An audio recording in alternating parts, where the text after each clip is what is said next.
ഷോയിലൂടെ കണ്ണഞ്ചിപ്പിക്കുന്ന സമ്മാനങ്ങൾ നേടിയെടുക്കാൻ പരിശ്രമിക്കുന്ന ഒരു കുടുംബത്തിന്റെ വിശേഷങ്ങളിലേക്ക് ഇതാ ഒരു എത്തിനോട്ടം.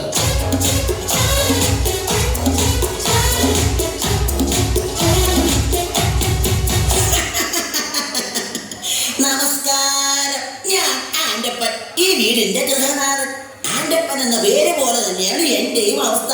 ഈ വീട്ടിലുള്ള എന്റെ കുരുത്തം കെട്ട മക്കൾ എവിടെ പോയി എന്തിടനേറുണ്ടാക്കിയാലും അവരുടെ പേരിന്റെ കൂടെ ആൻഡ് അപ്പൻ എന്നുകൂടെ തന്നെ ചേർത്തു. അതായത് ആൻഡപ്പൻ എന്റെ പേര്. അതോടെ ഞാനും ഇടനേറിലാവും.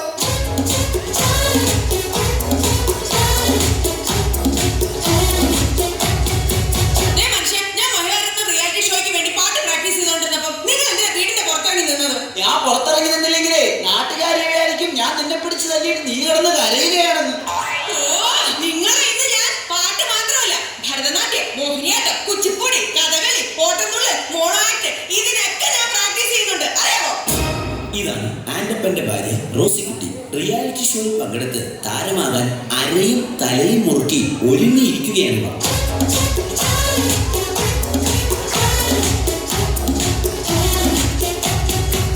പ്രിയപ്പെട്ട അപ്പച്ചനും അമ്മച്ചിക്കും മൂത്ത മകൻ കാതികൻ മാത്തുക്കുട്ടിയുടെ 1000 അഭിവാദനങ്ങൾ.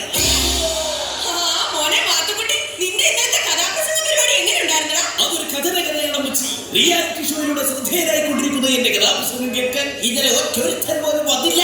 അയ്യോ, അതെന്താ? ഞാനാണ് കഥാപ്രസംഗം അവതരിപ്പിക്കാൻ വരുന്നതെന്ന് ആ കമ്മറ്റിക്കാർ പരസ്യം ചെയ്തില്ലാതെ. അവരെ പരസ്യം ചെയ്തില്ലെങ്കിൽ നീ വരുന്ന വിവരം എങ്ങനെയോ നീക്കായിട്ടുണ്ട്. അതായിരിക്കും ആരും വരാത്ത. കണ്ടല്ലോ, ഇതാണ് ആൻഡപ്പന്റെ മൂത്ത മകൻ കാതികൻ മാത്തുക്കുട്ടി, ഈ കുടുംബത്തിലെ മറ്റൊരു റിയാലിറ്റി താരം.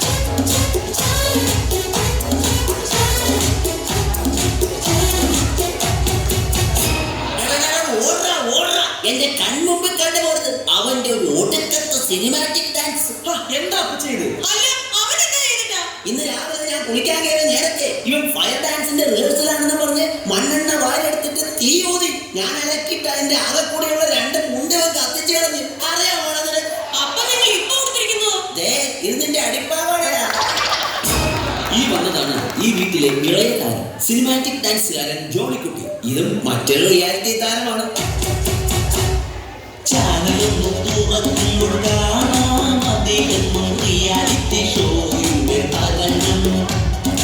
എത്ര കലകളെ പലരും എടുത്തിട്ട്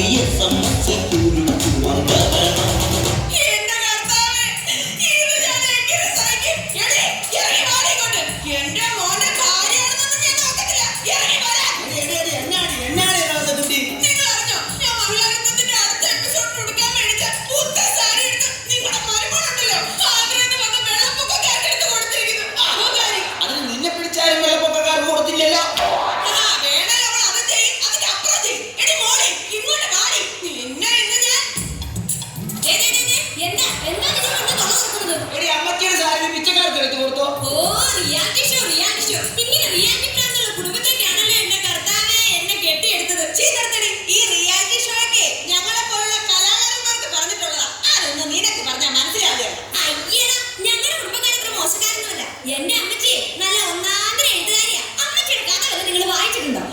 പിന്നെ അതിപ്പോ എന്താ വായിക്കാനാ? നിന്റെ തള്ളയുടെ കഥ നാട്ടിൽ മൊത്തം പാട്ടല്ലേ. എന്താ പറഞ്ഞത്? നീ പോയി അവിടുന്ന്. എന്നെ പറഞ്ഞാണല്ലോ. നിന്നെ പറഞ്ഞാ നീ എന്ത് ചെയ്യും? കുറെ നാളായി നിന്നെ സഹിക്കാൻ തുടങ്ങിയിട്ട്. പോകല്ലേ?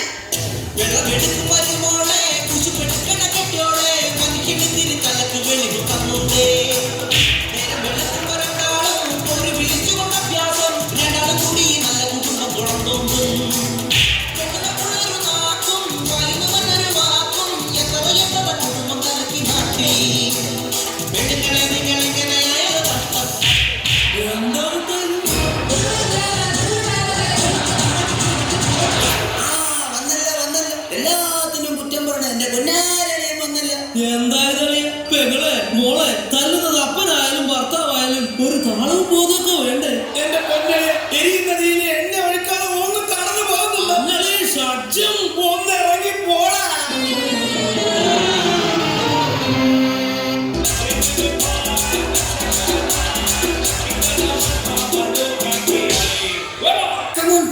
റിയാലിറ്റി ഷോയിലെ സൂപ്പർ താരമായ എന്റെ കൂടെ ഡാൻസ് പഠിക്കാൻ പറ്റിയത് നിങ്ങളുടെ ജീവിതത്തിലെ ഭാഗ്യം മാത്രമായിട്ട് കരുതിയാൽ മതി. ആദ്യമായി നമുക്ക് പുതിയ സ്റ്റെപ്പ് പഠിക്കാം. 3, 4.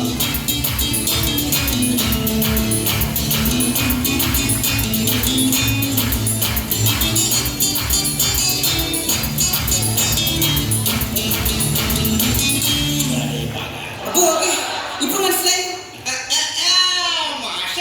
മാഷിനെ കൊണ്ട് വീട്ടിലെ ഭാര്യ തുണിയലപ്പിക്കുന്ന ആക്ഷൻ ആണല്ലേ ഞങ്ങളെ ഡാൻസ് ആണെന്നും പറഞ്ഞ് പഠിപ്പിക്കണത്. ഈ സ്റ്റെപ്പ് ഞങ്ങൾ അടിച്ച് തകർക്കും. 3, 4.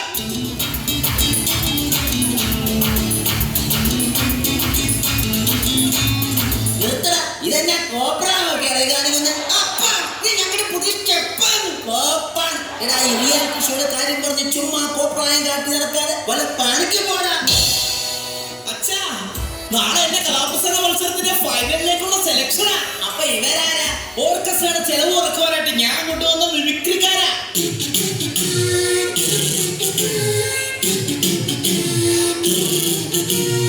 എടാ മാത്തുക്കുട്ടി, നിന്റെ കഥ ഇതുവരെ അമ്മച്ചി കേട്ടില്ലല്ലോടാ. നിങ്ങൾക്ക് വേണ്ടി കഥയുടെ ഒരു ചെറിയ ഭാഗം ഞാൻ ഇവിടെ അവതരിപ്പിക്കുകയാണ്. Correct music. അതാ കിഴക്കേ ചക്രവാളത്തിൽ പ്രഭാതം പൊട്ടിവിടർന്നു. സുപ്രഭാതം പൊട്ടിവിടുന്ന സൗണ്ട് 1985 കോമഡിയായിട്ടാവും വരും. എടാ പൊന്നുമോനെ, നീ കഥ പറ.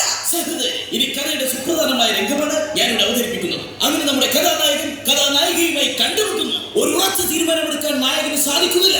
നായകന്റെ കൂടെ പോകണോ അതോ തിരിച്ച് വീട്ടിലേക്ക് പോകണോ എന്നൊരു തീരുമാനമെടുക്കാൻ നമ്മുടെ നായകർക്ക് കഴിയുന്നില്ല. നായകന്റെ കൂടെ പോകണോ അതോ വീട്ടിലേക്ക് പോകണോ? വീട്ടിലേക്ക് പോകണോ അതോ നായകന്റെ കൂടെ പോകണോ? നായകന്റെ മനസ്സു വീണ്ടും അങ്കമാലിയിലെ അങ്കണപ്പിലെ അവൻ ചിന്തിക്കുക. നായികയെ കൂട്ടി വീട്ടിലേക്ക് പോകണോ അതോ ഒറ്റയ്ക്ക് പോകണോ? നായികയെ കൂട്ടി വീട്ടിലേക്ക് പോകണോ അതോ ഒറ്റയ്ക്ക് പോകണോ? അങ്ങനെ പ്രതിസന്ധിയിലായ നായകൻ ദുഃഖഭാരത്താൽ പുഴയിലേക്ക് എടുത്തൊരു ഒറ്റ ചാട്ടം. വെള്ളത്തിൽ നിന്നും ഇങ്ങനെ മുങ്ങിപ്പൊങ്ങിക്കൊണ്ട് അവൻ കരയിൽ നിൽക്കുന്ന നായികയെ നോക്കി പറഞ്ഞു. വെള്ളത്തിൽ നിന്ന് പൊങ്ങി വന്നവൻ കരയിൽ നിൽക്കുന്ന നായികയെ നോക്കി പറഞ്ഞു. നായികയെ നോക്കി പറഞ്ഞു.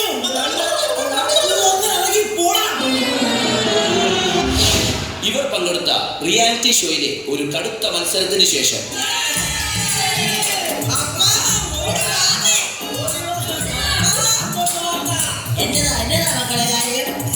എന്റെ പൊന്നപ്പ, റിയാലിറ്റി ഷോയിലെ എല്ലാ ഐറ്റത്തിലും ഞങ്ങൾ എല്ലാവരും ഫൈനലിലെത്തി.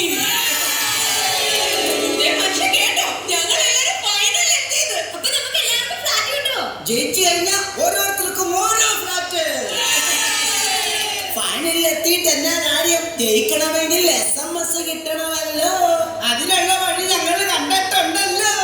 അതെന്താണ് ആ വഴിയെന്ന് പറഞ്ഞു തന്നാട്ടെ. അടിച്ചോടിക്കണം അപ്പച്ചന്റെ കയ്യെ കാലോ.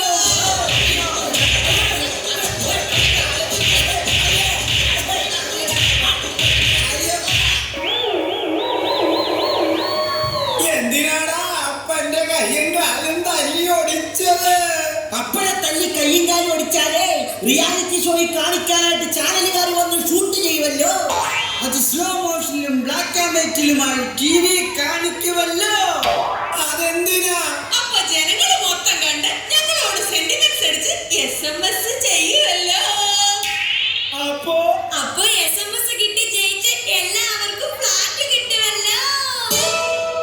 പ്രിയമുള്ളവരെ, കലാകാരന്മാരുടെ ദുഃഖങ്ങളും ദുരിതങ്ങളും സഹതാപങ്ങളും വിറ്റ് കാശാക്കുന്ന ഇവിടുത്തെ ചാനലുകളിൽ തലകാട്ടാൻ ആക്രാന്തം കാണിക്കുന്നവരോട് എന്റെ കുടുംബത്തിൽ ഇനി എന്താണ് പറയാനുള്ളത്? ചാനലിൽ പാടുവാൻ അക്രമം കാട്ടുന്ന ചെല്ലക്കിളികളെ നിങ്ങളും നോക്കണം. എന്തൊക്കെ പാടിയാലും കിട്ടില്ല നോക്കണം. SMS ഇല്ലെങ്കിൽ ഇല്ല സമ്മാനം. ചാനലിൽ പാടുവാൻ അക്രമം കാട്ടുന്ന ചെല്ലക്കിളികളെ നിങ്ങളും നോക്കണം. എന്തൊക്കെ പാടിയാലും കിട്ടില്ല നോക്കണം. SMS ഇല്ലെങ്കിൽ ഇല്ല സമ്മാനം. SMS ഇല്ലെങ്കിൽ